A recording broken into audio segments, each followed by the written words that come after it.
Magandang umaga sa ulo ng ating mga tampok na balita sa oras na ito. Siyam na valve ng lumubog na MT Terra Nova sa Limay, Bataan nakitaan ng leak. Siphoning ng langis ipinagpaliban. Mahigit 800 pampublikong paaralan sa bansa, hindi muna magbubukas ng klase ngayong araw. At 5 barangay sa isla ng Masbate na pagkalooban ng solar lamps ng Members Church of God International, katulong ang Masbate Police Provincial Office.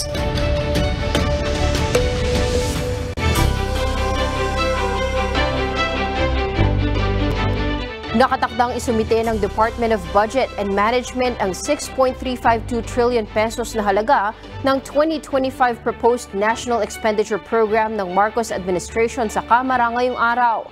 Isang linggo ito matapos ang ikatlong State of the Nation Address o SONA ni Pangulong Ferdinand Marcos Jr. Ang detalye sa ulat ni Rosa Licos.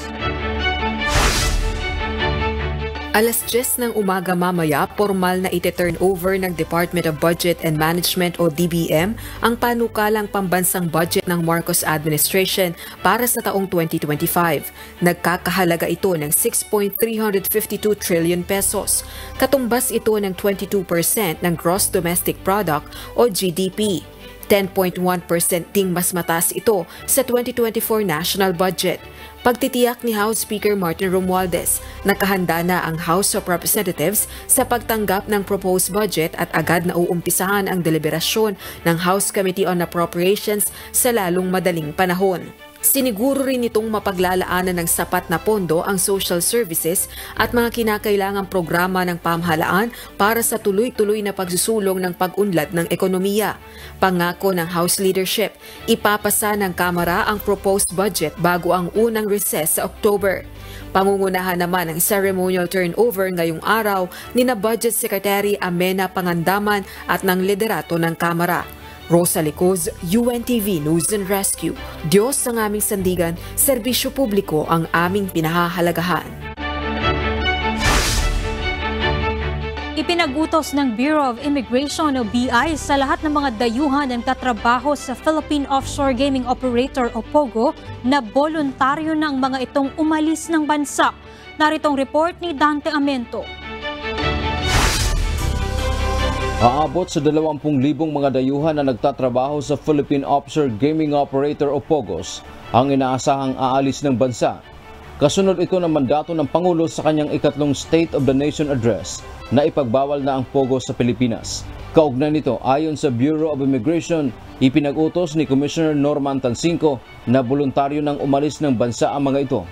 Dagdag pa ni Commissioner Tansinco, inaasahang susunod ang mga POGO company sa direktibang ito. Kailangan namang umalis ang lahat ng dayuhang manggagawa ng POGO matapos na isara ang kanilang mga kumpanya o 59 na araw matapos ang downgrading order. Maglalabas din ang kawanihan ng cancellation order para sa lahat ng mga inisyong visa sa ilalim ng POGO o IGL o Internet Gaming Licenses Companies. Umaasa ang BI na mapayapang susunod ang mga kumpanya at manggagawa ng POGO dahil kung hindi ay maghahain anya sila ng deportation case laban sa mga ito. Tutugisin din ng BI ang mga dayuhan na mananatili pa rin sa bansa kahit ipinasara na ang kanilang kumpanya. Dante Amento, UNTV, News and Rescue. Diyos ang aming sandigan, serbisyo publiko ang aming pinahahalagahan. Malaking bilang ng mga Pilipino ang sinusuportahan ng pagbabawal sa Philippine Offshore Gaming Operations o POGOS sa buong bansa. Batay ito sa pinakahuling survey ng Okta Research. Sa resulta ng tugon ng masa survey, makikita na sa 1,200 respondents na may edad na 18 taong gulang pataas na 83% ang sumusuporta sa nationwide POGO ban. Nasa 12% naman ang hindi sang-ayon, habang nasa 5% naman ang hindi alam ang ibibigay na opinyon.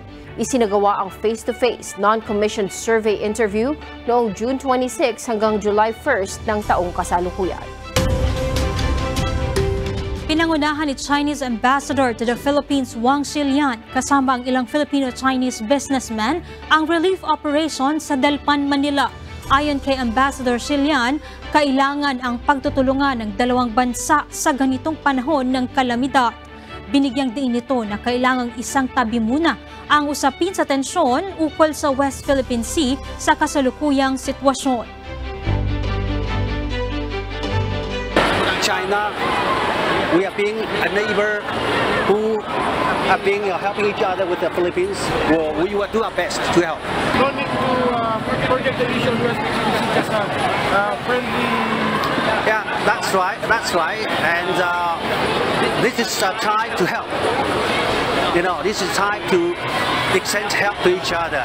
And this is the fine tradition between our two countries for 1,000 years. Nakitaan ng pagtaga sa siyam na valve ng lumubog na Mount Terra Nova or MT Terra Nova sa Bataan. Uunahin munang pigilan, kaya naman ipinagpaliban muna ang nakatakdasa ng pagsisimula ng siphoning kahapon. Samantala ayon sa Philippine Coast Guard, minimal pa lamang sa ngayon ang mga nakitang leak. Ang detalye sa ulat ni Ryan Lacanlale.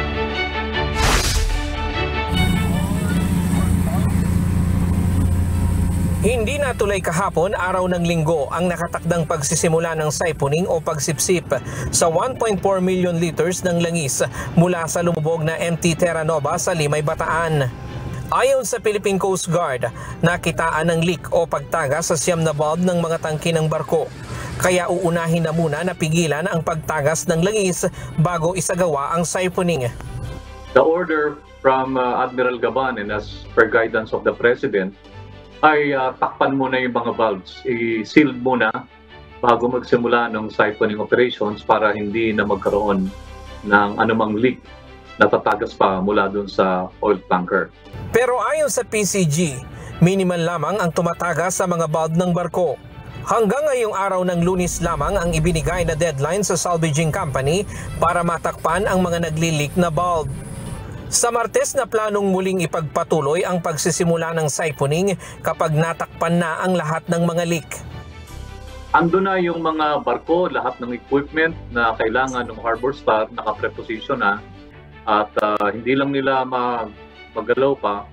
Alam na rin natin yung position ng barko, hindi lang nila magalaw pa kasi because of the leak, priority natin na ma-seal muna yung mga valve, yung mga vents na mayroong mga leak.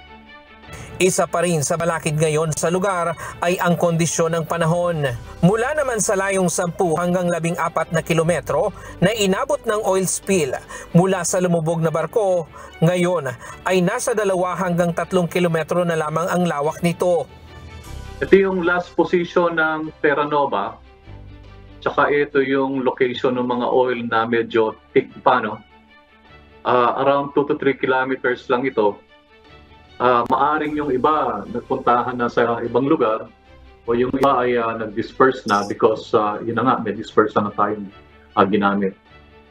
Sinabi rin ng PCG na manageable pa rin ito dahil pwede pang lagyan ng dispersant ang tumagas na langis at pagkatapos ay maaari na itong alisin sa tubig. Samantala, sa inilabas na larawan ng Greenpeace Philippines, ipinakita ang makapal na langis na tinatayang nasa layong 4 na kilometro mula sa baybayin ng Hagonoy, Bulacan. Ngunit ayon sa PCG, dapat munang i-double check ang pinanggalingan ng mga larawan.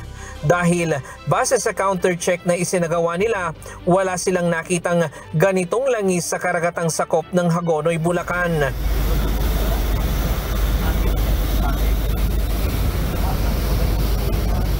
Bukod sa Bulacan, sa ngayon ay wala pang nakikitang oil spill na napapadpad sa Pampanga, Metro Manila, Cavite at Batangas.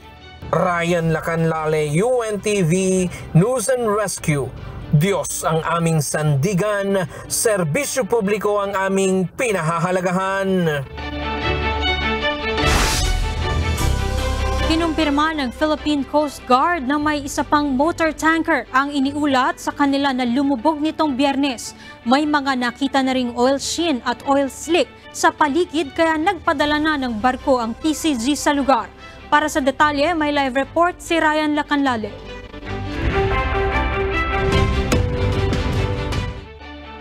Ryan, good morning. Mayroon bang kargang langis itong isa pang motor tanker na lumubog sa Mariveles?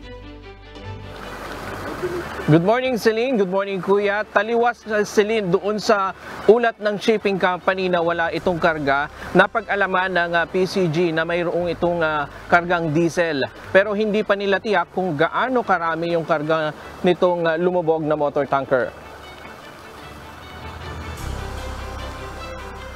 Isang ulat mula sa mga mangingisda sa baybayin o sa bayan ng Maribeles ang natanggap ng PCG na may lumubog na motor tanker sa barangay Cabcaben, bayan ng Maribeles, Bataan. Kaya agad nagsagawa ng diving operation upang beripikahin ang sumbong. Dito nakumpirma nila ang nalumubog. Sa Siam na metro ang MTKR Jason Bradley na nasa 600 yards lamang ang layo mula sa baybayin ng barangay Cabcaben, pagitan ng Corregidor Island. May makikita rin na mga oil sheen at oil slick sa paligid ng pinaglubugan nito. Sa video ay may makikita ring leak mula sa mga valve ng tangke ng barko. Kaya ang PCG agad nagpadala ng barko sa lugar at naglatag ng spill boom dahil sa mga nakikitang oil slick at oil sheen. Ayon sa mga residente, malaki ang alon dito sa barangay Cabcaben noong araw ng Biyernes.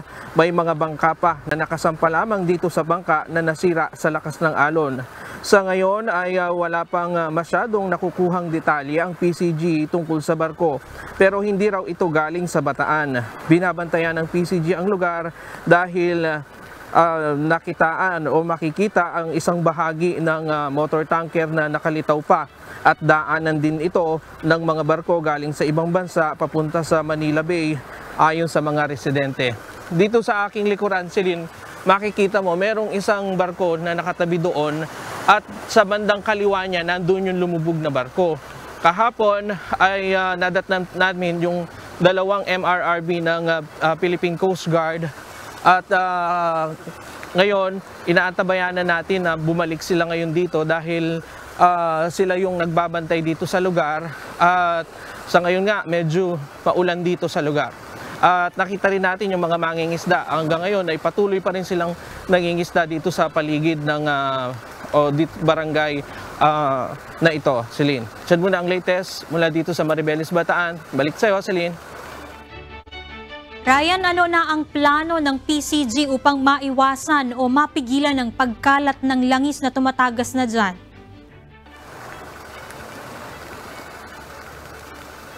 Celine, ayon sa PCG ay iaangat itong barko. Inaantay lamang yung shipping company na may-ari nito dahil sila yung magsasalvage nitong barko na ito. Maraming salamat, Ryan Lacanlale, live mula sa Cabcaben, Maribeles, Bataan. Nakatakda ngayong araw ang pagbubukas ng klase sa lahat ng pampublikong paaralan sa elementary at high school.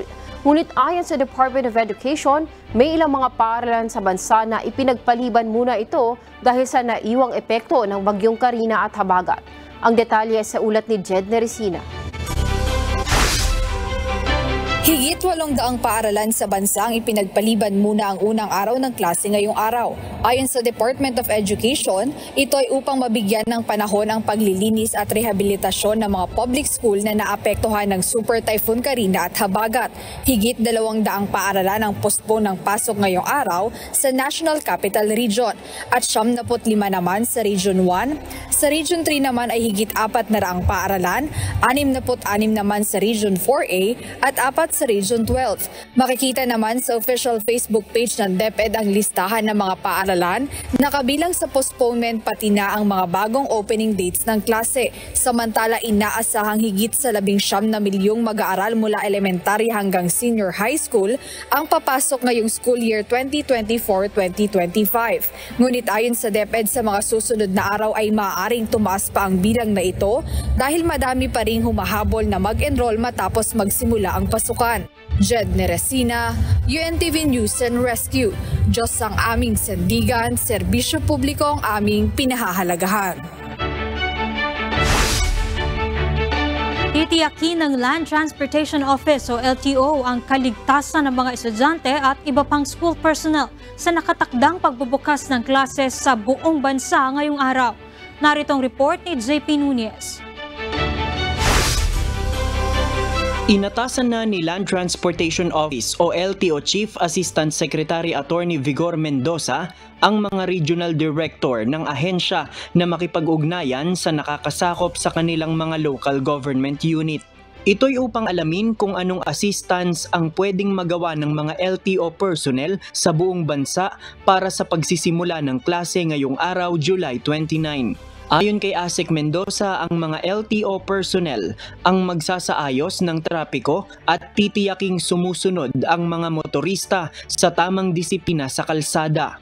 Layon ng LTO na siguruhin ang kaligtasan ng mga estudyante, guro, iba pang mga school personnel at lahat ng road users. Ipinag-utos din ni ASEC Mendoza na inspeksyonin ang mga school services kung roadworthy pa ang mga ito at makikipag-ugnayan sila sa Land Transportation Franchising and Regulatory Board para dito. I-inspeksyonin din ng mga LTO personnel ang mga tricycle sa kalsada at iba pang mga sinasakyan ng mga estudyante.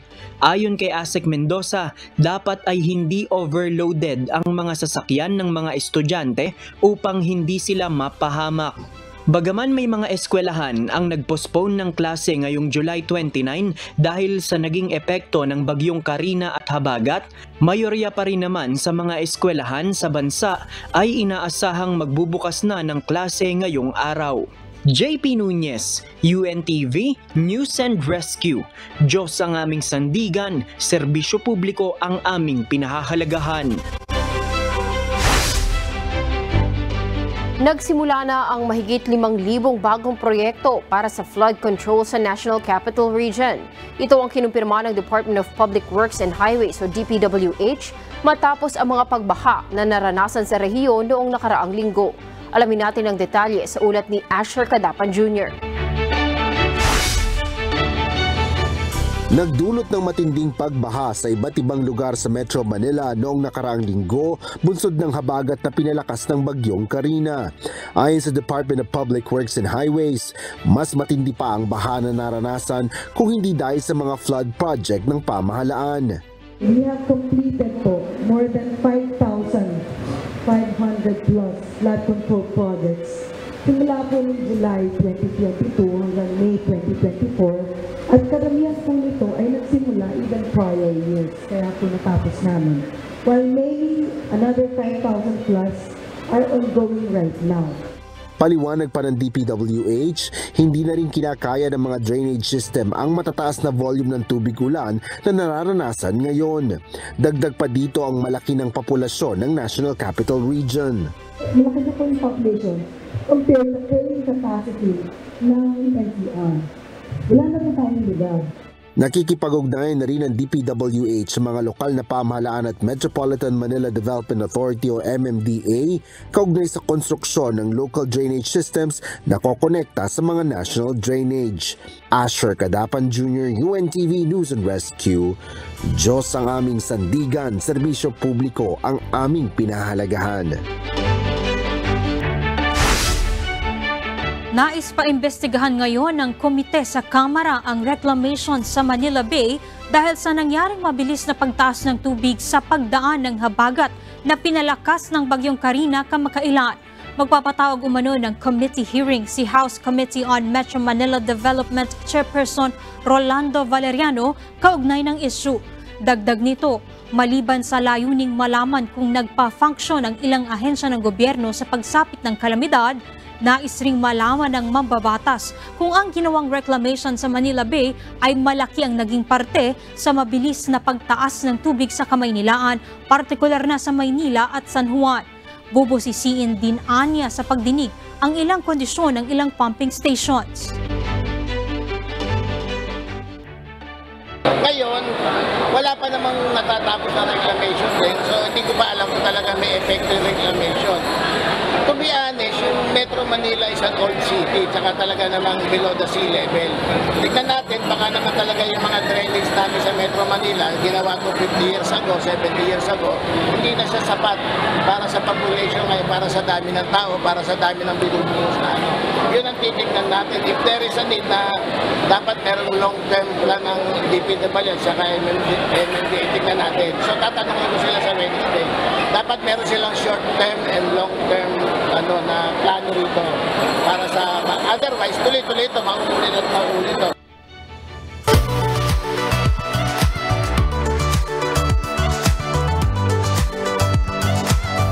Samantala, narito naman ang lagay ng trapiko ngayong umaga. Sa kuha ni Albert Orag sa Welcome Rotonda. Makikita natin sa bandang kaliwa na papunta ng Quezon Avenue, may kaunting pag-ipon na po ng mga sasakyan, subalit tuloy-tuloy naman po ang daloy ng trapiko. At papunta naman sa Mekana naman, papunta ng Espanya ay mabilis po at tuloy-tuloy ang daloy ng mga sasakyan. Sa live feed naman ni Ambrose Besoro sa Commonwealth Avenue, makikita po natin na tuloy-tuloy po ang daloy ng mga sasakyan at wala naman pong naiuulat na build-up sa mga lugar na yan. Sa bandang kanan, papunta ng Quezon City Circle at sa left side naman po na papunta ng Novaliches. Dito naman po sa EDSA Bagong Baryo, sa may mga papunta ng Monumento, ay maluwag po ang daloy ng mga sasakyan. At sa kaliwa naman po na papunta ng Balintawak at Muñoz area ay maluwag pa rin po ang daloy ng mga sasakyan. Dito naman po sa ating live feed sa North Luzon Expressway, makikita po natin sa ating screen na sa iba't ibang bahagi ng NLEX ay tuloy-tuloy naman po ang daloy ng mga sasakyan at wala naman pong naiuulat na build-up o pagbigat ng daloy ng mga sasakyan. At yan ang lagay ng trapiko ngayong umaga.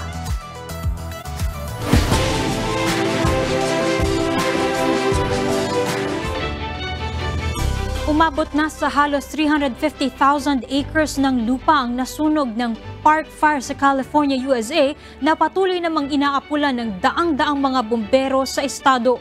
Naaresto naman ng mga otoridad ang isang individual na pinaghihinalaang nagsimula ng wildfire na ito. Para sa detalye may live report si Lea Salaro.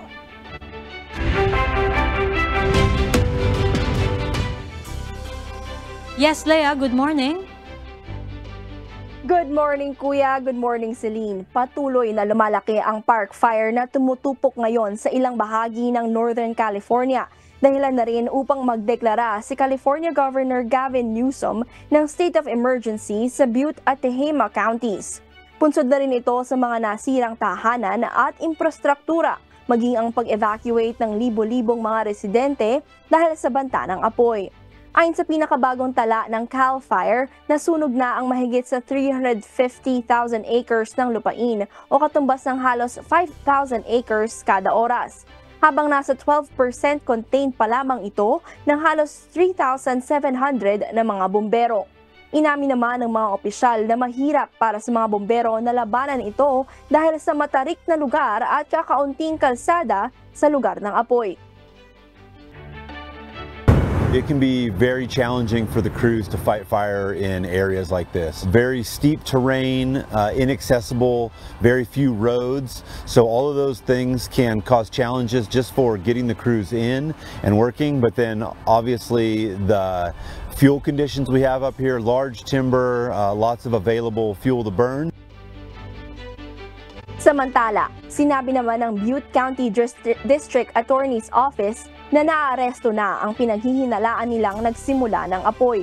Ito ay matapos umanong makita siya ng mga witness na itinulak ang isang nasusunog na sasakyan papunta sa isang bangin malapit sa Alligar Hole sa Upper Bidwell Park sa siyudad ng Chico sa California. Sa kasalukuyan naman ay nagpapatuloy pa rin ang investigasyon ng mga otoridad. Celine, ayon sa National Interagency Fire Center, mayroon silang binabantayang 102 na malalaking wildfire na nasusunog ngayon sa Estados Unidos, partikular na sa kanlurang bahagi ng bansa. Ang Park Fire na nagsimula noong Miyerkules ay ang pang-7 na pinakamalaking apoy sa kasaysayan ng estado. Balik sa inyo. Maraming salamat, Lea Salar, live mula sa Maine, USA.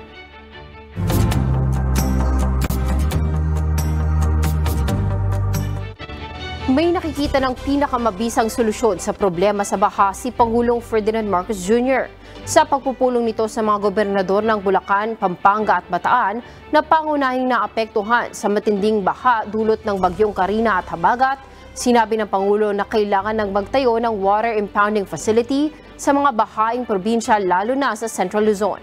Narito ang report ni Nestor Torres. Nitong Sabado, July 27, isa-isang kinausap ni Pangulong Ferdinand Marcos Jr. ang mga apektadong probinsya sa gitnang Luzon na labis na naapektuhan sa malawakang mga pagbaha dulot ng bagyong Karina at Habagat. Kinausap ng Pangulo ang mga gobernador ng Bulacan, Pampanga at Bataan patungkol sa mga syudad at munisipyo na apektado ng pagbaha. Nakasama na ang distribution ng relief goods at kung mayroong nagkakasakit. Sa Bulacan, ayon kay Governor Daniel Fernando, 17 bayan ang binaha kung saan 300,000 na pamilya ang apektado, habang 2 ang nalunod.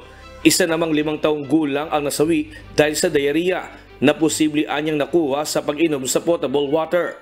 Iniulat din ito na nasa 10 to 12 feet na ang pinakamalalim na naranasang pagbaha sa Bulacan. Sa Pampanga naman ay nasa 20 bayan ang binaha at sa Bataan ay nasa mahigit 10 bayan. Ayon sa Pangulo, matagal ng problema ang baha sa bansa. Para sa kanya, hindi floodgate ang nakikita niyang pinakamabisang solusyon sa baha, kundi ang pagtatayo ng water impounding facility mula sa mataas na lugar sa mga probinsya para maipon muna bago ito tuluyang bumaba sa mga residente. Hindi na nakayanan ng mga ating mga slope protection, ng ating mga flood control, ating mga dike. So we have to find another way to do it. Kaya palagay ko yung impounding talaga yung funds ang pinaka magiging solusyon dyan. Para naman kay Governor Fernando at Vice Governor Alex Castro ng Bulacan, mabuti umano kung ituloy ang Mega Dike Project mula sa Bataan to Cavite at dredging system na rin para mahukay ang tubig sa ilog. Mega Dike, ano po, may tatayo mula at least mula Bataan hanggang Cavite kung maaari, para maharang na talaga yung pagpasok ng mga tubig. Tapos siyempre may mga pumping station to para yung bababa dito sa taas saka sa kabundukan, may pump naman pa kabila, po. So yun yung nakikita ko na solusyon dito. At medyo malaking halaga talaga ang kailangan natin dito talaga. Ito hinahin na natin sa ating mga Pangulo noong pang nakaraang taon. So nakita natin doon umapaw yung ilog Ibig sabihin ng bumabaw na yung ilog. So kung mapapansin nyo ngayon pagkatapos ng baha, puro putik saka puro balnik yung pumunta doon sa bahay. Puro basura. Ibig sabihin napakababaw na ng ilog. Kaya malaking tulong kung talagang mahuhukay yung ilog, mapapalalim natin para may pupuntahan yung tubig. Kasi ang nangyayari pagka umapaw sa ilog, sa mga bahay pumupunta Kasi talagang diretso sa bahay, kaya sa kalsada, kaya yun yung nakita natin sa Marilao saka sa Maykawayan. Samantala, hindi lang baha ang alalahanin ngayon sa Central Luzon. Isa rin sa problema ngayon ay ang sinasabing oil spill mula sa lumubog na oil tanker sa Limay, Bataan na umano'y nakarating na sa bayan ng Hagunoy. Pero sa ngayon ay wala pa itong malinaw na ebidensya ayon sa ilang mangingisda na pumalaot sa dagat dahil wala pa naman silang nakikita sa ngayon. Pero mariin ay pinag-utos ng Pangulo sa Office of the Civil Defense na i-monitor ito hindi lang sa Bataan kundi sa Bulacan at Pampanga na katabing probinsya. Ito is a little more complicated. So anyway, let's just stay in touch with everyone. Mag-coordinate tayo mabuti. Ang central agency for this is the OCD. So if there are any developments, meron kayong nakikitang nangyari, you report ka agad sa OCD. Sinabi ng Pangulo na kung magagawang mag-early harvest ng isda sa mga palaisdaan ay gawin na para maiwasan pa itong mapolyut ng posibleng tumagas na langis. Nestor Torres, UNTV News and Rescue. Diyos ang aming sandigan, serbisyo publiko ang aming pinahahalagahan.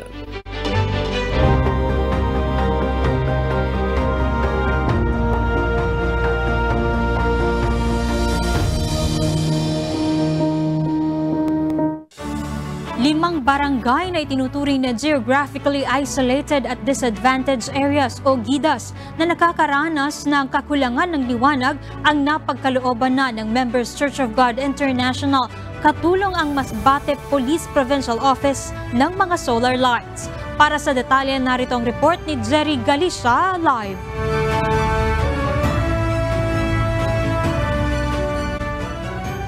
Jerry, good morning. Ano ang kalagayan ng 5 barangay at saan-saan ba matatagpuan ang mga barangay na ito?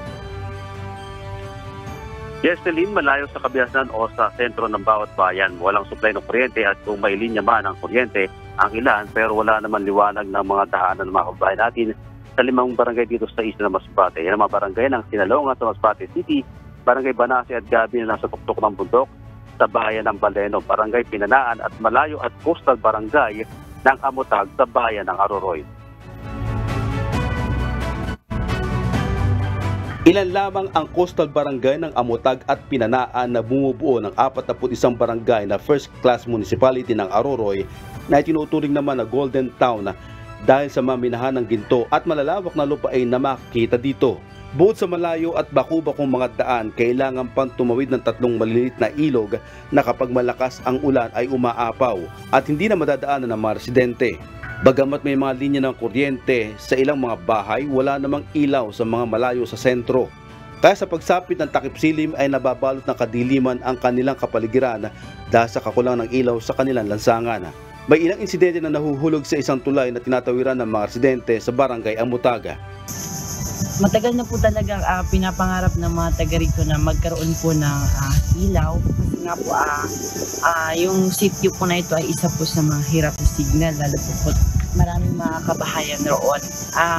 Marami pong mga kabataan na lalo na po yung mga mag-aaral na tumatawid pa po ng tulay na ito para lang po makasagap ng signal. Halos nalalaglag po sila dyan para lang po pumunta para makakuha ng signal. Ilang beses na rin po may mga batang nalaglag dito kasi gabi nga po hirap sa pagdaan kasi nga po madilim at walang signal. Ito yung tulay na gawa sa hinating puno ng niyoga. Dito tumutulay yung mga dumadaan, yung mga residente, ganyan din yung mga estudyante na ayon sa mga residente dito ay mga nalalaglag o nahuhulog dito sa tulay na to kapag dumadaan pag madilim ang gabi. At meron ding mga nasusugatan o nai-injured dahil nga sa pagtawid nila dito ay hindi nila maaninag yung kanilang mga dinadaanan. Ang kagawad ng barangay na si Mang Salvador Rana Jr. hirap sa pag-robing kapag gabi dahil di lang maliliit ang daanan sa mga sityo, madilim din ito dahil walang poste ng ilaw. Malaki po ang disadvantage kasi nga po yung mga daanan namin maliliit. May muntik na nga makagat ng ahas yung unang robing namin. Kaya po napakalaking bagay po may solar. Kasi yung linalagyan po natin ng solar, doon po talaga sa dinadaanan namin tuwing kami ay magro-robing kasama namin yung PSB. Takot at pangamba naman ang nararamdaman ng 49 anyos na si Mang Herman Reno sa tuwing sumasapit ang dilim dahil sa mga nakamotorsiklo na bigla na lamang humihinto sa tapat ng kanilang bahay. May mga ilang naitalang aksidente na din na nabangga ng mga motorsiklo dahil hindi kabisado ang maliit na daanan bukod pa sa madilim. Dati pag madilim dyan, pag minsan may mga aso tumatawol, parang natatakot rin kami madilim. Tapos yung mga sasakyan pag mga hating gabi na dumadaan tapos humihinto dyan, natatakot rin kami kay akala namin kung ano na yan mga kung anong tao dyan. Hindi namin alam kung sino. Mayroon dati dyan, kaya lumalagpas papunta doon sa kanto. Matuli na niya padlagan. Talagang sa pulita doon sa kapasanan. Ay, sa kasanayan na talaga kung taga dito lang, hindi madiskrasya kaya alam ng daanan. Kwento pa na mga residente dating dinadaanan ng mga rebeldeng grupo ang kanilang lugar. Subalit na mapasok na ng grupo ng Revitalized Police sa barangay o RPSB ang kanilang lugar, hindi na muling bumalik ang mga ito. Yung presence po ng kalaban namin, magdadalawang na po sila. Isip kung halimbawa man may gagawin silang hindi maganda po sa amin dito.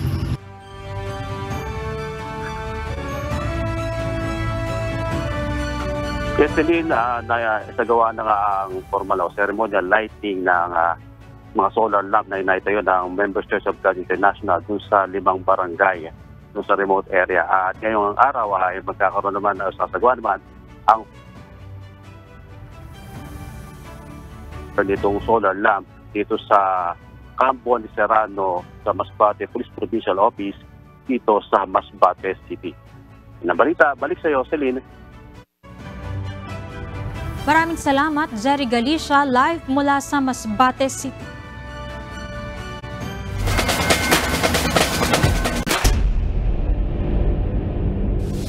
Panalo ang Team Goodwill sa exhibition game ng UVL Season 2 Finals laban sa Team Charity sa Phil Oil Eco Oil Center, San Juan City kagabi.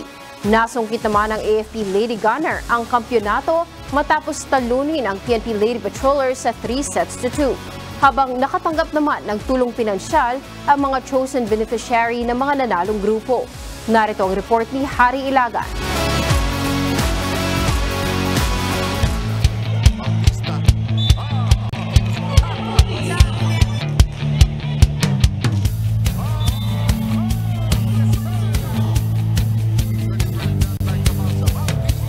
Naging makabuluhan ang pasimulang labanan na pinagsamang puwersa ng UVL All-Stars, Team Charity, laban sa piling Volleyball Stars ng PSL at PBL sa sinagawang exhibition game ng UNTV Volleyball League Season 2 Finals kahapon. Nanalo naman ang Team Goodwill na pinungunahan nila Coach Jovelyn Gonzaga at Royce Tobino. Siya kasi we get to play the sport that we love, and at the same time yun na na-extend natin yung tulong natin, and nakasarap sa feeling lalo kasi nakasama namin yung mga seniors namin and yung mga retired na teammates namin na nakakasama kami dito. Nagiging katuwaan siya, at the same time very competitive, and yung mga tao dito sa arena sobrang nag-enjoy sila sa game. Thank you po sa UNTV, sobrang grateful kami nakapunta po dito at may natulungan po kami. Tumanggap naman ng 50,000 pesos ang Child House Foundation na napiling benepisyaryo ng Team Goodwill. Nagpapasalamat po kami, masayang-masaya po kami kasi syempre yung napanalunan po nila, yung hirap na pinalunan po nila para ma-achieve po yung ganong amount. Malaking tulong na po yun sa amin para madagdagan po yung mga buhay ng mga bata na.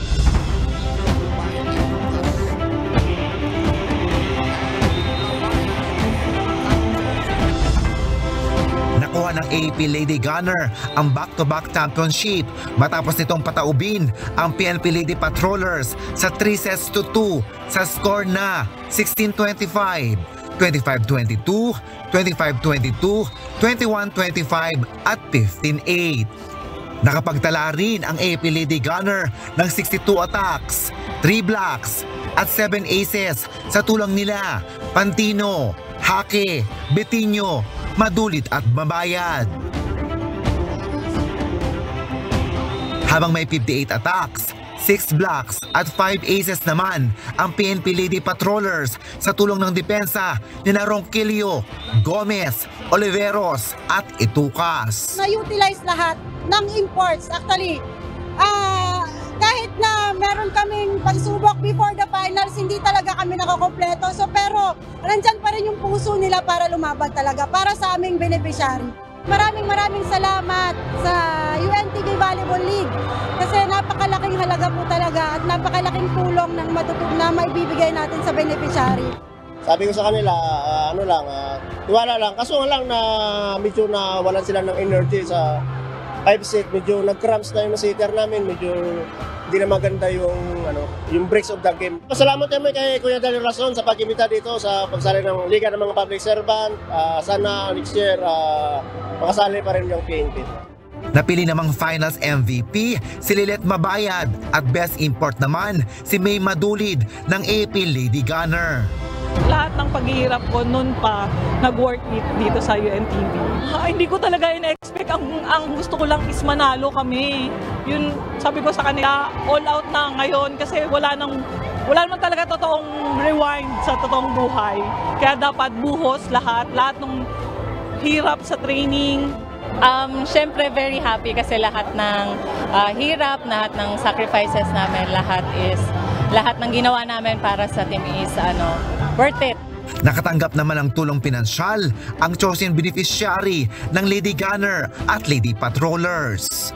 Para kay Colonel Jonah Dalagit, bukod sa 18 department na natutulungan ng V-Luna Medical Center, ilalaan din nila ang 1 milyong premyo sa mga sundalong nakaranas ng trauma sa digmaan. Pero ito nakatalaga sa Department of Mental Health and Behavioral Science kasi meron tayong mga sundalo na admitted doon na may trauma. So parang para maging masaya sila sometimes, na bibigyan sila ng something for a gift for them. Itong activity na to talagang napakahalaga para sa kanila. So nagpapasalamat kami talaga sa UNTV na it's not only a game for the players and game for the recipient, yung charity at sa mga tao nangangailangan talaga. 500,000 piso naman ang natanggap na tulong pinansyal ng Public Assistance for Rescue, Disaster and Support Services, PARS Foundation International Incorporated. Ayon sa founding president nito na si RC Fabon, bukod sa feeding program, food pack giving, medical at dental mission, isa din sa tinututukan ng PARS Foundation ang pagtulong sa mahihirap na estudyante. Nagkakandak po kami ng Brigada Eskwela at Balik Eskwela kung saan namamahagi po ang PARS Foundation katuwang ang ating kapulisan sa mga estudyante na karapat-dapat na mabigyan ng mga school supplies, mga sapatos. Meron din po kaming laptop distribution sa mga bata na karapat-dapat makatanggap po nito. So malaking tulong po sa ating mga estudyante na nangangailangan po talaga ng tulong. Sa UNTV, lalong-lalo na po kay Kuya Daniel Razon, maraming salamat po sa inyong proyekto na katulad nito, sa inyo pong palaro na katulad nito. Nagpasalamat naman si Commissioner Ronnie Magsanok sa mga walang sawang sumusuporta sa Liga ng Public Servants, ang UNTV Volleyball League. Sa ngalan po ni Kuya Daniel Razon, na laging nagsasabi ang paggawa ng mabuti ay hindi nagbubunga ng masama, pagpupugay sa MCGI, sa pagsama, pakikiisa, at higit sa lahat, pagsuporta, umulan, umaraw, sa hirap at sa ginhawa, lagi namin kayong kasama. Maraming salamat. Pagsaludo sa lahat ng ahensya ng gobyerno. Maraming pong salamat mula sa 6 na mga teams. Ngayon, 8. Saludo kami sa AFP, saludo kami sa PNP, at saludo kami sa BFP.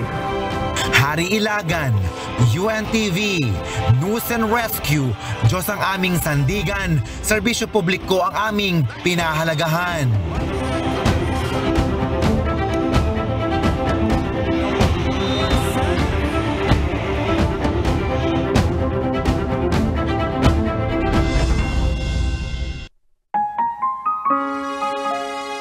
At sa ating iiwang salita ng Diyos na ating sandigan mula sa Book of Acts, chapter 8, verse 22 na nagsasabi, Repent therefore of this thy wickedness, and pray God, if perhaps the thought of thine heart may be forgiven thee. Magsisi ka nga sa kasamaan mong ito at manalangin ka sa Panginoon, baka sakaling ipatawad sa iyo ang pag-iisip ng iyong puso. Good morning, Kuya! Happy viewing po ulit sa lahat ng nakatuning ngayon sa ating programa ngayong Monday morning. At para sa mga kababayan nating nakaantabay, narito po ang ating advisories for today.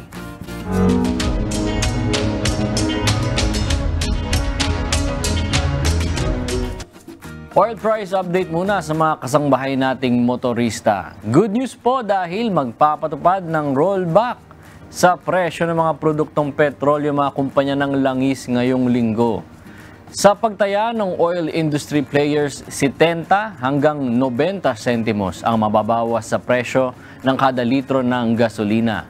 Samantala, inaasahan ng mga abot sa 60 to 80 centavos ang ipatutupad na rollback sa presyo ng kada litro ng diesel at kerosene. Kaya bukas na po kayong magpa-full tank para mas makatipid. Pantay-pantay na. I mean, lahat sila bumaba. Yan ang kailangan natin. Kasi minsan, pag nakikita ko, may mga nagla-line up 70 na naman. Nagpapasang-awa na naman yung mga presyo ng, di ko alam kung diesel o gasolina. Kaya nga mas nakakagulat kasi minsan, iniisip ko, gasolina minsan yung mas mahal. Pero minsan nagpapantay na sila ng gasolina eh.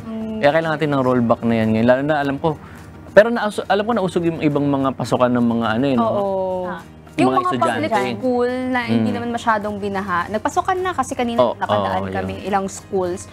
Tapos yung iba, dahil nga binagyo, nag-adjust sila mga 15. Yun, Pero yun, simula na nga ng pasukan. So expect natin, medyo dadagdagan na naman ang mga sasakyan sa kalsada, traffic na naman, no?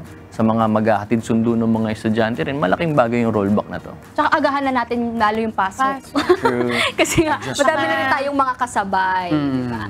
Ngayon naman mga kasambahay, magsasagawa po ng emergency repair and maintenance activities ang Manila Water sa ilang lugar sa Metro Manila at Rizal ngayong linggo. Sa Maynila, maapektuhan ng line maintenance ang ilang bahagi ng Barangay 798, 799, 802 at Barangay 803 mula mamayang 11 p.m. hanggang bukas ng 3 a.m. Apektado naman po ng maintenance activity ang ilang bahagi ng Pasong Tamo sa Quezon City at ilang bahagi ng Barangay San Luis sa Antipolo, Rizal simula bukas ng alas 10 ng gabi hanggang alas 4 ng madaling araw ng Miyerkules. Samantala, maapektuhan din po ng line maintenance ang buong Forbes Park Village at McKinley Road sa Makati City sa July 31 to August 1 from 10 p.m. po yan to 5 a.m. Kaya pinapayuhan po ang mga maapektuhang residente na mag-imbak ng sapat na tubig para may magamit sa oras ng service improvement activity. Siguro isa rin itong mga to, yung mga lugar din na ito'y naapektuhan din ng bagyo. Kaya kailangan talaga magkaroon ng mga improvement activities sa inyo pong mga lugar. Though sandaling oras lang naman, yung pag-iimbak siguro natin ng tubig, yung para lang dun sa magdamag na maapektuhan din yung inyo pong lugar. Pero kaya to mga kasambahay, konting tiyaga lang at pagtitiis. Sige, parang sleeping time naman na yun. Sleeping time naman siya. Ito naman, good news naman mula sa pamahalaang lungsod ng Navotas. Sinimulan na po ang pamamahagi ng 5 kilong bigas para sa mga Navotenyong naapektuhan ng bagyong Karina at baha. Una nang nag-distribute ng bigas sa Tanza 1 and 2 kahapon. Ngayong araw naman ipamamahagi ang bigas sa mga taga-barangay Tangos North and South. Sa barangay San Roque at Daang Hari naman isasagawa ang rice distribution bukas po yan. Sa July 31 naman, ang mga taga-barangay San Jose, Sipak, Almacen at Navotas East and West naman ang mabibigyan ng bigas. Habang sa August 1 po ang schedule ng Bagong Bayan North and South, Bangkulasi, NBBN at SRV. Sunod na isasagawa ang rice distribution sa NBBS proper at NBBS Kaunlaran sa August 2. Habang sa August 3 naman, ipamamahagi ang bigas sa NBBS Dagat-Dagatan. Tinataya nga abot sa 91,000 families ang makikinabang sa We Shall Rise program ng Navotas LGU. Ang ganda nito, no? Taas sila eh. Tsaka, talagang ang dami pa rin mga apektado ng baha up until na mga bahay pa rin nila is still, may mga nakita nga picture sa social media na check nila kung yung mga gamit nila. Kasi yung mga appliances, sobrang affected yung appliances nila. Tsaka syempre yung pagkukunan nila ng mga, katulad nito ng itong rice program. Kaya magandang initiative ng Navotas LGU. I hope yung mga ibang LGU rin is ginagawa to na hindi lang siguro nababalita. Pero may mga ganong programs tayo sa iba't ibang mga LGUs din na may mga ganito na nagbibigay ng mga ayuda para sa mga talagang naapektuhan. Kasi naalala ko, meron kaming kaibigan na talagang umabot din sila sa point na sa bubong na lang sila. Tapos dumating sila din sa point na katulad nung nakita ko sa social media na yung baha is talagang, yung kuryente pala, ay may kuryente na sa baha. So nagstay lang sila ng parang ewan ko kung umabot ng 24 hours sila na nasa bubong. Kaya ang dami pa rin talagang still affected na hindi pa rin nakaka-recover. Kaya magandang initiative ng mga LGUs natin na may mga ganito tayo katulad nitong rice, no, napaka-importante. Tsaka ibang mga canned goods siguro na pwede ring makatulong sa mga naapektuhan nitong baha tsaka ng kanina. Actually, may mga cities nga, di ba, nag-declare sila na bawal muna magtaas na mga presyo ng bilihin. Kumbaga, dapat i-maintain daw kasi, price freeze. Kasi nga, kawawa yung mga tao na naapektuhan. Yung mga hindi nakapasok sa trabaho, syempre wala ring kita. Meron nga rin ako nakitang news yung tungkol sa mga banks na naniningil ng sa credit cards. Sana daw wag muna maningil kasi nga panahon to ng bagyo. Yung ibang mga tao tumutulong pa, tapos yung iba greatly affected sila. So sana wag daw muna. Pero ito nga maganda yung ginawa ng Navotas na to. Sana sa ibang lugar din may ganito kasi 91,000 families makikinabang. Grabe yun, no? At ito naman, balik eskwela naman po ngayong araw ang mga estudyante sa karamihan po ng pampublikong paaralan sa Quezon City. Pero ilang paaralan naman po na naapektuhan ng pananalasa ng Bagyong Carina at habagat ang magbubukas sa August 1 at August 5, 2024. Sa August 1 po, araw ng Huwebes, magsisimula ang klase sa Santo Cristo Elementary School, sa Balumbato Elementary School, Kong Reynaldo Calalay Elementary School, Sinagtala Elementary School, Odelco Elementary School, San Francisco Elementary School, Dalupan Elementary School, Diosdado P. Macapagal Elementary School at Rosa L. Susano Elementary School. Gayon din po ang Josefa Jara Martinez High School at Santa Lucia High School. Samantala po, sa August 5 naman, araw ng Lunes, magbubukas ang klase ng Betigo Belmonte Elementary School at Masambong Elementary School. Gayun din po ang Masambong High School at Sergio Osmeña Senior High School. At yun nga, kagaya ng mga binanggit natin kanina, papasukan na rin mga nadaanan ni Tini. Pero may mga ilang schools nga katulad po ng mga binanggit natin ngayon sa ating advisory na next week pa at yung iba mga next week pa. Kasi mahirap naman din talaga kasi yung iba talaga, yun nga, naapektuhan talaga sila ng Bagyong Carina at Habagat.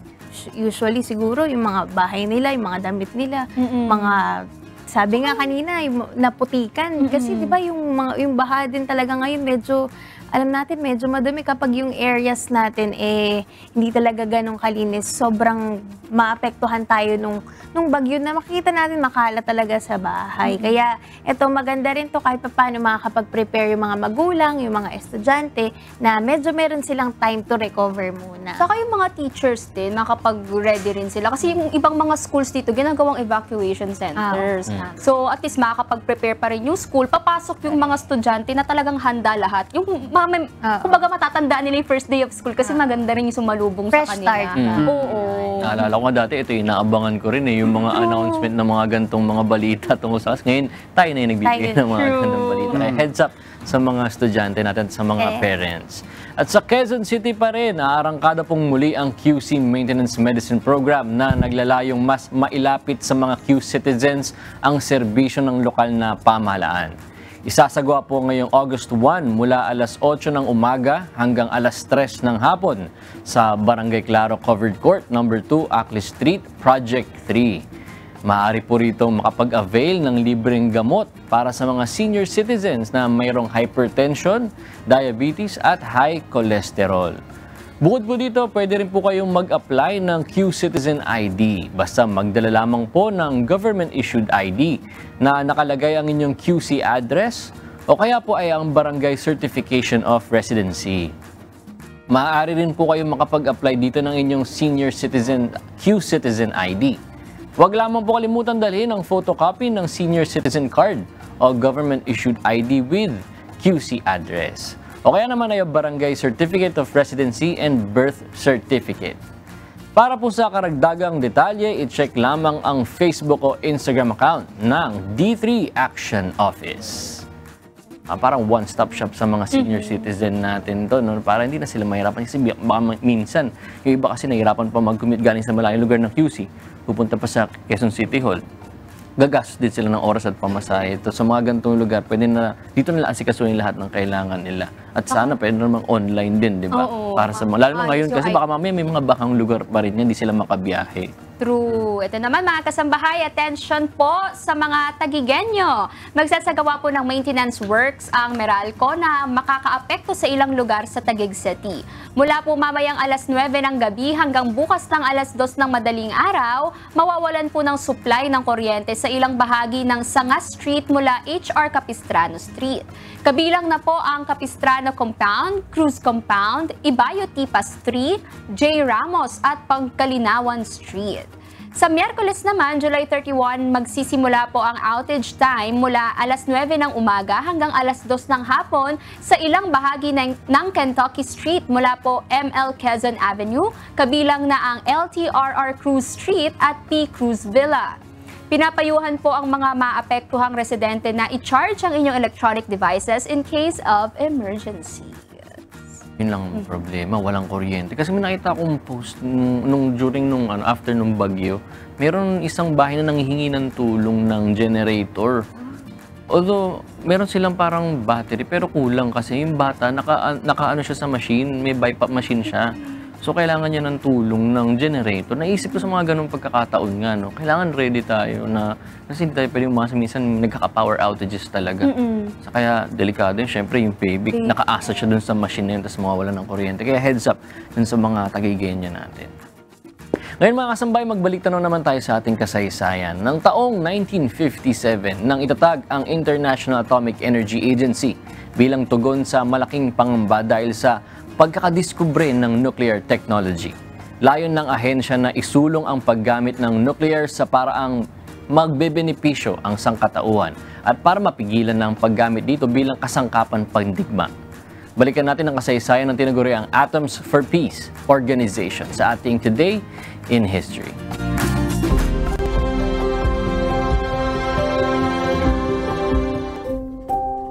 July 29, 1957, sa araw na ito ay opisyal na naitatag ang intergovernmental organization na pinangalanang International Atomic Energy Agency. Nang gamitin ang nuclear technology bilang armas sa digmaan, ay nagdulot ito ng malaking takot at pangamba sa sangkatauhan. Ngunit noong 1953 ay iminungkahi ni dating US President Dwight Eisenhower ang pagtatatag ng isang organisasyon na ang gagampan ng papel ay pagsusulong sa nuclear bilang kasangkapan para sa pandaigdigang kapayapaan at kaunlaran. Sa idinaos na conference noong 1956 ay nagkasundo ang mga kinatawan ng mahigit 80 bansa sa pagbuo ng isang bagong ahensya na tinawag na International Atomic Energy Agency. At noong July 29, 1957 ay opisyal itong naitatag at ang nagsilbing kauna-unahang Director General ng ahensya ay ang former US Congressman na si Sterling Cole.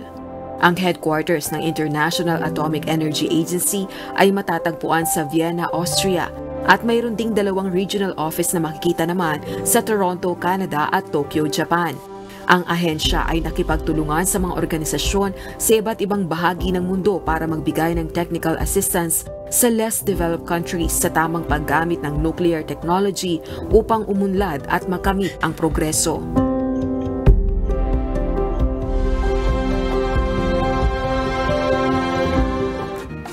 Ito na ngayon, delikado. Kasi kung napanood yung movie na Oppenheimer, yung kwento nung gumawa ng unang atomic bomb, si Robert Oppenheimer, na sobrang challenge siya gumawa nitong technology nito na iba't ibang knowledge from iba't ibang tao sa iba't ibang bansa yung pinag-compile niya para magawa ito kasi nga sobrang sophisticated nga niya. Pero nung na-solve niya na, kumbaga, nung una kasi parang sobrang sobrang eager niya, parang gusto niya matuklasan ito, paano ba natin magagawa to. Pero towards the end nung makukumpleto na, doon nila naiisip yung mga repercussions na itong mga gantong klaseng ng gantong invention.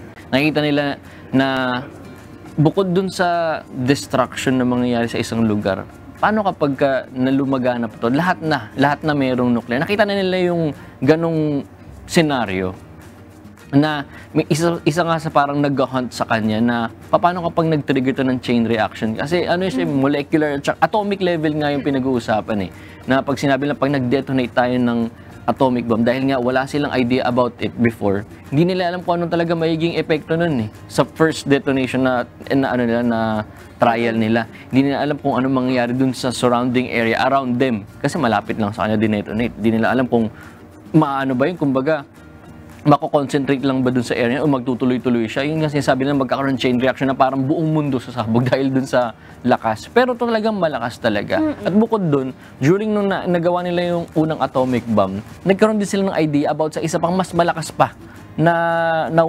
weapon na yung tinatawag nilang hydrogen bomb na ginagamit nila yung nuclear reactions ng mga molecules para sa mga gumawa ng gantong bomba. Nakita nila yung risk talaga na kapag ito ginamit natin, kumbaga nagpatuloy tayo sa gantong path na gagamitin natin as a weapon to, tapos lahat ng tao ito gagawin, talagang kayang gunawin yung mundo. Kumbaga, nakita na nila na kayang magunaw ang mundo dahil dun sa mga ginawang mga nuclear weapons na yun.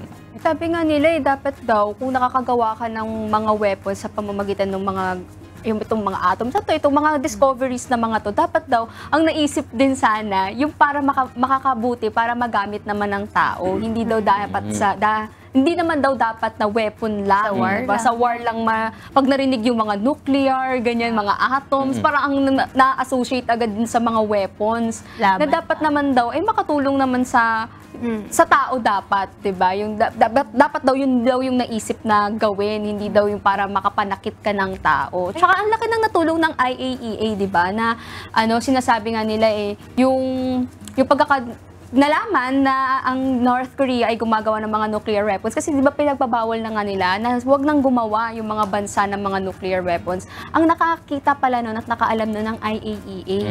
Sila ang nakaalam na ang North Korea gumagawa. Tapos nung nangyaring gera nung sa Iraq noong 2003, kasi parang sinasabi ng Amerika na hindi gumagawa ang Iraq ng mga nuclear weapons. Sila rin ang nakapag-prove na sinabi nila sa Amerika na hindi sila gumagawa, tapos napatunayan nila na hindi gumagawa. So kahit papano, napababa nun yung chance na parang gumawa pa ng mas maraming weapons yung Amerika, ng mga nuclear weapons, na ipanlalaban nga kasi nga may war nun sa Iraq. So nalaman ng Amerika na hindi sila gumagawa ng ganung mga weapons, kahit papano, kumalma sila. Kasi dahil nga kapag gumagawa yung isang bansa ng mga nuclear weapons, matitrigger din yung iba, maano rin yung ibang mga bansa na gumawa. Na parang, sila gumagawa, so ready sila sa gera, paano kami? Ganun. Pero ito, ang IAEA, may natulong din sa Philippines, doon sa part naman doon sa nuclear technology, para din sa, magamit natin sa pang-araw-araw nating mga pamumuhay. Kasi meron silang mga provide sa atin ng mga irradiators, tapos tumulong sila na mag-train ng mga local experts sa paggamit nun. Kasi meron tayong mga researchers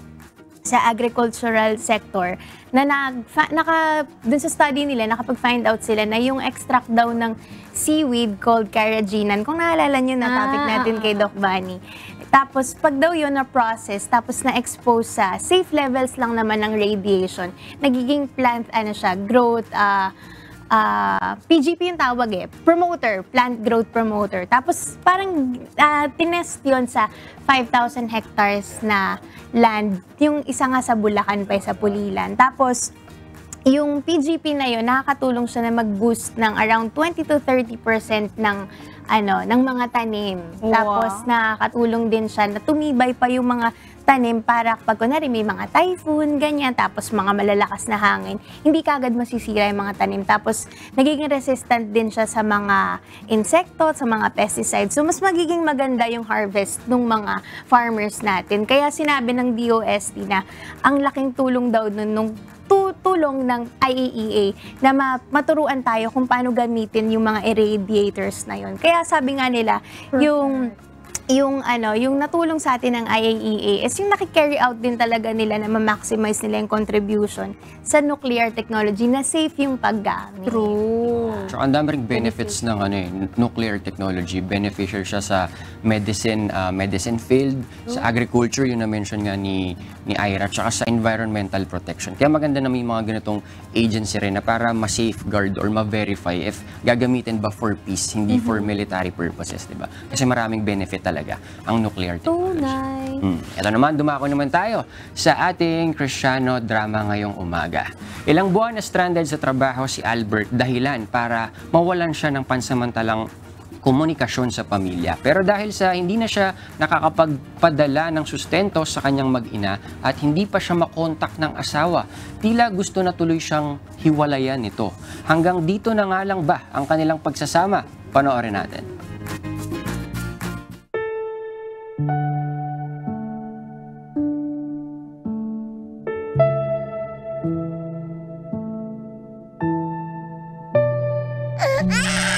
Albert. Hindi na nga nagpapadala ng sulat. Hindi pa nagpapadala ng sustento. Ano akala niya sa akin, ha? Ayoko na talaga sa kanya. Nasaan yung ballpen ko?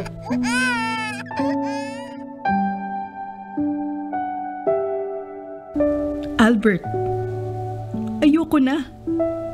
Wala na kaming natatanggap mula sa'yo. Uuwi ka pa ba? Wala ka nang babalikan dito.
Mahal, saan ka galing?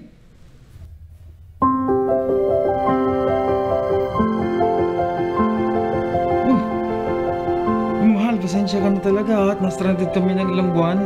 Na-miss ko tuloy kayo. Naipon yung mga sulat na gusto kong ipadala sa'yo. Pero alam mo, buti na lang.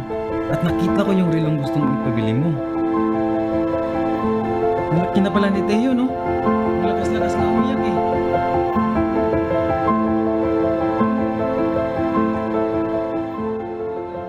Sapagkat ang galit ng tao ay hindi gumagawa ng katwiran ng Diyos. Santiago 1:20.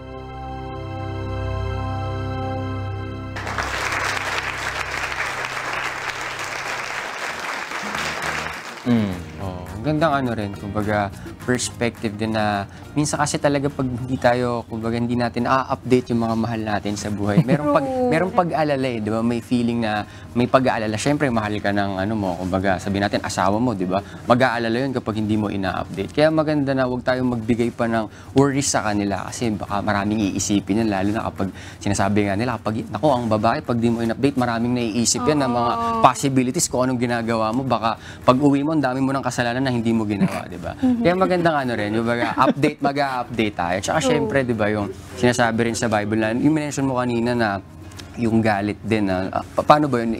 Pwede mo ba explain? Yung galit kasi, syempre, dahil nasasaktan yung babae, di ba sinabi nga ni Ate Celine sa atin yun, na parang, kaya bakit ka ba nagagalit? Kasi nakaramdam ka ng pain. So, kaya, yung galit niya na parang di nag-update yung asawa niya, ugatin mo rin kung saan ba yun nanggaling. Yun yung pain na hindi nag-update yung asawa niya, yun yung nararamdaman niya. So talagang kapag galit ka, di ba, dapat yun yung inaalo mo rin bilang dahil pagmamahal mo sa asawa mo, sa partner mo, di ba? Huwag natin hayaan na magagalit sila sa matagal na panahon tapos hindi natin ire-resolve. Bigay muna natin ng benefit of the doubt din yung tao kasi katulad dun sa kwento, di ba? Meron naman pala siyang valid reason. Tapos maboy, niwulayan mo agad. Hindi wala. Yung pamilya masasira. Kapag emotional ka, irrational ka. Kaya dyan sa usapang pang pamilya, di ba? Pag-ibig sa asawa, dito naman tayo sa iba pang klase ng pag-ibig, yung pag-ibig sa kapwa. Dahil hindi lang dito sa Pilipinas patuloy na nagsasagawa ng bloodletting activities ang Members Church of God International. Dahil maging ang mga kapatid sa MCGI sa dako ng Europe at Africa ay kaisa rin sa pagsasagawa ng mga blood donation drive. Sa paraan kasing ito ay nakakatulong tayo sa ating mga kapwa-tao na nangangailangan ng dugo. Sabi nga nila, ang dugong alay ay pandugtong ng buhay.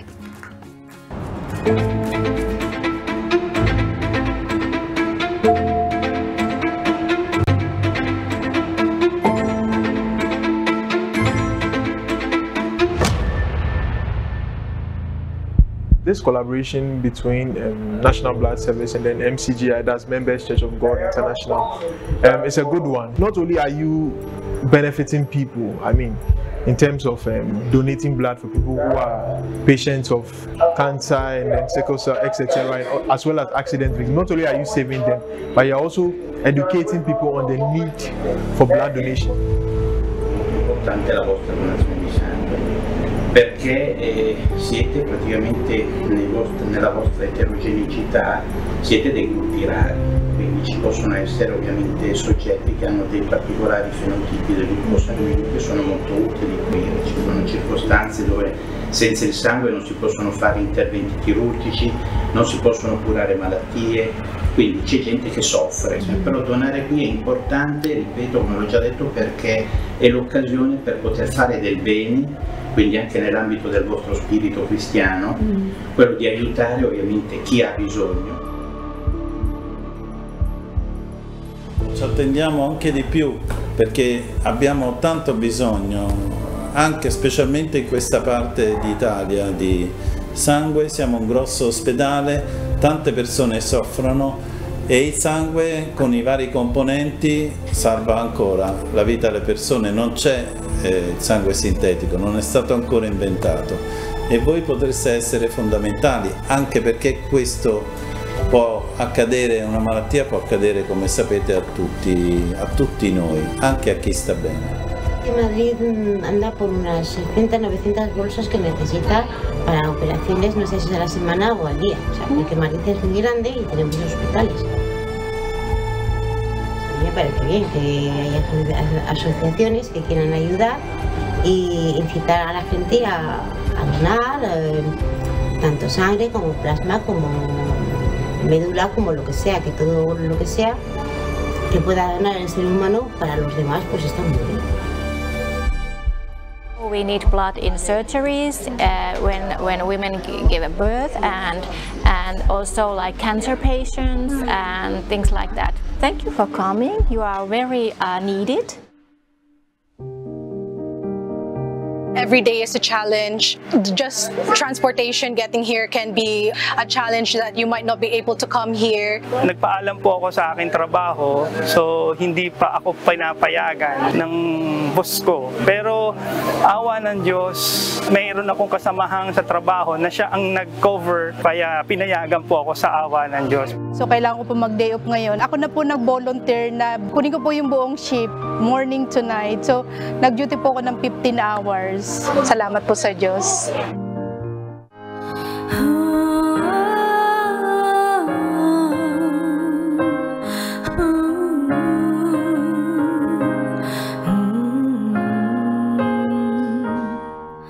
Napakasarap sa pakiramdam at nakaka-proud dahil ang mga kasama mo, mga kapatid sa Diyos, na ang tanging layunin ay makatulong sa kapwa at walang hinahanap na ganting anuman. I feel very happy. Actually, this is my first time. I would like to continue and to help those who are in need of blood. I encourage all the brethren. You feel happy whenever you are participating and doing the works of God. So let's all do our best if we have the opportunity. Thanks be to God. Actually, hindi ko po ito first time mag-donate ng dugo. Pangatlong beses ko na po mag-donate ng dugo. Pero first time ko po mag-donate na kasama po ang ibang mga kapatid. At masasabi ko po is napakasarap po sa pakiramdam. Dahil nakikita ko po na sama-sama po tayong gumagawa para sa ikabubuti po ng ating mga kapwa. Na-inspire po ako dahil yung mami ko rin po na kidney transplant po siya. Una-una, nagtugtong po yung buhay niya dahil sa tulong ng Panginoon. Pangalawa, dahil sa donor po na natanggap niya, na kidney donor saka blood donor. Kaya mula po noon na-inspire ako na sabi ko, gusto ko din makapag-donate ng dugo sa ibang tao para madugtungan din po ang buhay nila. Sa tulong at awa ng Diyos, hanggat may buhay at lakas pa akong pinapahiram niya. Hanggang sa huli siguro na sasabihin na lang nila sa akin na hindi ka na pwede. Kristiyano ako, Kristiyano tayo, pagmamahalan natin ang patunay nito. Salamat po sa Diyos. Salamat po sa Diyos. Salamat po sa Diyos. Salamat po sa Diyos. Salamat po sa Diyos. Salamat po sa Diyos. Salamat po sa Diyos. Ipagpatuloy natin mga kapatid sa tulong ng Diyos ang pagliwanag ng ating mga ilaw. Dapat ang makita sa atin na mga magkakapatid ang ating pagtutulong-tulong para matupad ang kautusan ng ating Panginoong Hesukristo. Sa gayon, liliwanag ang ilaw ng bayang sa Diyos.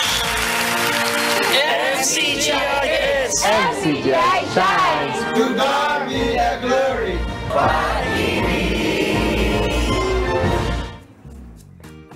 Sana loobin ng Panginoon, makapag-donate na tayo, Ira. Sana maabot na natin yung mga kailangan para makapag-donate. Kasi gusto rin talaga, meron talagang mga tao na gustuhin man, hindi talaga kaya. Doon mo makikita talaga na kapag may pagkakataon kang makagawa ng mabuti, kaloob sa'yo ng Diyos yan eh, 'di ba? Na parang ibinigay yan sa'yo ng Diyos para gawin mo. Kasi may mga tao hindi kayang gawin yun. Hindi pwedeng gawin yung bagay na may ibinigay niya sa'yo na pagkakataon. So, baka dapat makikita natin siya na as something na, ay dapat na ibinigay sa akin to, may kakayahan ako makapagbigay, magbigay ako. Kasi maraming tao gustong magbigay pero hindi makapagbigay.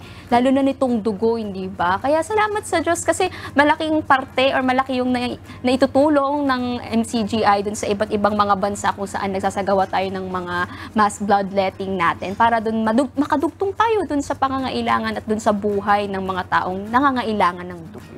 Naisip ko nga yung pagbibigay ng dugo. Parang prime example siya ng mabuting gawa. Kasi naisip ko, sa ibang mga bagay ko niyan, hindi naman sa pagbibigay ng dugo. Kasi iba, iniisip ko, pag nagbigay ka, nawawalan ka, tapos ikaw yung nawalan, kumbaga. Pero isipin natin, kunyari sa gantong case, bibigay ng dugo. Nagbibigay ka ng dugo, nawawalan ka, pero may health benefit sa'yo eh. Kahit nawalan ka, may benefit pa rin sa'yo. Tulad na lang sa ibang mabubuting bagay na gagawin natin. Kahit magbigay tayo o gumawa tayo ng mabuti, may mga something na, may ibibigay tayo a part of ourselves eh. May mawawala sa atin, pero may ganti naman ng Diyos doon. So parang sa paggawa ng mabuti, hindi tayo lugi kahit na may nababawas. Kasi nandiyan naman ang Diyos, nakakaalam ng lahat ng mga gawa natin. Yung pagsasanay talaga kasi ng kabanalan, sobrang mapapakinabangan natin yan hanggang dun sa buhay na darating. Kaya pinagpapasalamat natin sa Diyos na tayo yung nagbibigay pa, di ba? Kaysa tayo naman yung humihingi ng ganun, di ba? Mga ganung pangangailangan. Pero salamat pa rin sa Diyos na dahil tayo ay nakakasangkapan. Maliit na kasangkapan lang naman tayo. Di naman natin kiniklaim na tayo yung gumawa ng ganito. Kung di naman tayo binigyan ng Diyos ng pakiramdam na yung pagnanasa natin na gawin yung isang bagay na mabuti, di naman natin magagawa yun. Kaya salamat sa Diyos. At ngayon, kumustahin naman natin ang isinasagawang MCGI Bini Medical Mission ngayong araw sa Doña Orani, Bataan. Naroon po si Brother Melvin Arbo. Good morning po, Brother Melvin. Yes, good morning po, Sis Ira. Good morning siyempre sa ating Kuya Daniel at sa lahat ng ating mga kasangbahay all over the world. Sis Ira, tama po kayo, tuloy-tuloy pa rin po ang ating ginagawang paglilingkod dito po sa Barangay Doña Orani, Bataan sa ating isinasagawang MCGI Clinic dito po sa dako po na ito. At kung makita po natin, ito pa rin po, kasama pa rin po natin ang ating mga kababayan na mga naka-standby po at nag-aantay po ng kanilang sila'y matawag doon po sa consultation po na kung saan sila po ay pupunta. Meron po dito mga pupunta po ng medical consultation para sa adult. Meron naman po dito para po sa dental at sa optical na serbisyo na pinagkakaloob po natin. Meron po tayo ditong kasama, Sis Ira, na isang recipient po natin. Gusto sana natin makapanayam at kapanayamin po natin siya. Magandang umaga po. Magandang umaga rin po. Ano pangalan po niyo? Lina Indoso po. Diwa, Pilar, Bataan. Malayo po ang Pilar sa Doña. Paano po kayong nakarating po dito? Sinama ko po ng kapitbahay ko po. Nakapagpa-check up na po ba kayo? Ngayon lang po. Pero dati po, nagpapatikap ako po sa botikan ni San Jose sa Balanga. Kumusta naman po ang inyong experience sa pagpunta po dito sa MCGI Clinic ngayong umaga pong ito? Medyo okay lang naman po. Opo, na maganda ang kwan nila po. Asa pagbungad pa lang namin, maganda na ang nakunan ko. Kaya sabi ko sa kasama ko, saan maganda pala rito? Sabi kong gano'n. O nga po, kaya sinama ko kayo, sabi ko. Ano po ang inyong mensahe sa ating Kuya Daniel para po sa kanya sa umaga pong ito? Sana po, itong punta kong to, mapagaling sana po ako sa pinatik up ko sa dito po, sa dating daan po. MCGM Clinic. Ayun, first time po ni Nanay Lina dito po sa ating MCGI Clinic at awa ng Diyos is Ira, no? Maganda naman po ang naging kanyang experience dito po sa ating MCGI Clinic. Nasaludar po siya ng maayos at nakapagpatingin na po siya sa ating mga doktor at yung pong may gamot na po ba kayo na naibigay po sa inyo? Wala pa po, di pa ako natapos. Ayun, so pagkatapos po niyan, meron pong resetang bibigay sa kanya, ikiklaim na lang po niya yan dun sa ating pharmacy para po sa kanyang mga libreng gamot. Sis Ira, update ko lang po, as of 10 a.m. ngayong umaga pong ito, meron na po tayo na paglilingkuran sa kabuang bilang na 113. Ang medical consultation po dyan sa adult ay 35. Ang pediatric consultation po ay 12. Ang dental services po natin para sa bunot ay 27 na po ang nakalista. At ang linis po naman ay 16.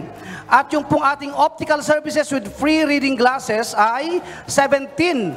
At meron na rin po nagpalista para po sa dentures na 6. Ayan, siyempre, kasama po dyan, siyempre, ang ating pong libreng agahan. At mamaya po, yung abutin pa ng tanghalian, hindi sila dapat mag-alala kasi po, meron pa rin pong nakaantabay po na libreng matatanghalian po nila dito po sa ating MCGI Clinic. Hatid po sa atin, siyempre, ng mga kapatid sa MCGI. Dito po sa Bataan, Zambales Division. Yan. At yan muna ang aming update. Sis Ira, balik po sa inyo. Yan, maraming salamat po sa Diyos, Brother Melvin Arbo, dyan sa Barangay Doña Orani, Bataan. At syempre, no, paalala din natin kasi sa ating MCGI Clinic, talaga namang wala tayong tinatangi dito kahit ano po ang religion ninyo, ano po ang inyong lahi, ano po ang inyong wika. Welcome po kayo, basta po ay nangangailangan po kayo ng atensyong medikal, lapit po kayo sa amin. Maraming salamat sa Diyos. Yun, salamat sa Diyos. At alam ko dun sa mga napag-usapan natin, ginutom ba kayo? Ginugutom na ba kayo? Di ba kayo gaalmusal? Wala ka pang breakfast eh. Pero speaking of pagkain, no, mahilig ba kayo sa strawberries? Strawberry. Pag nasa Baguio lang ako. Pag nasa Baguio. Ako gusto ko strawberry kapag jam na siya. Jam na. Ako gusto ko siya sa shake. Shake. Pwede din. Depende no kung saan siya ginagamit. Kasi yung strawberry, kasi kung strawberry lover kayo mga kasambahay, siguradong magugustuhan yung pumasyal sa Strawberry Festival sa California, USA. Samahan natin ang ating production team na mamasyal dito sa trip ko to.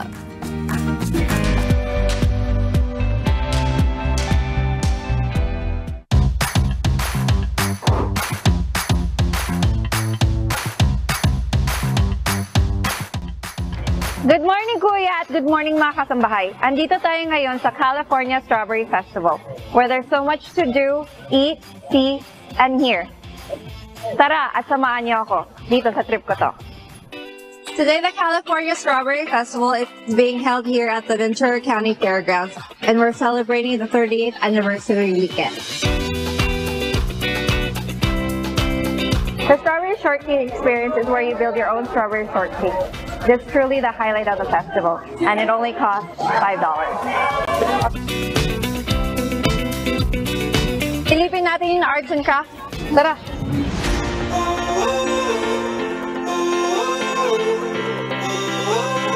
Strawberryland Midway and Food Court is where you'll find the carnival rides and the food vendor stands.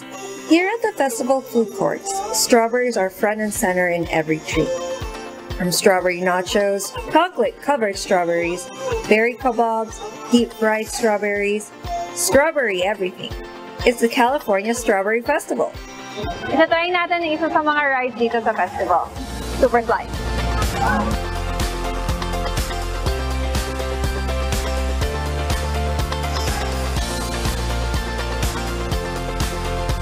If ever you're in Southern California during this time of the year, Pwede niyo po samahan at California Strawberry Fest. See you next time. Ito lang sa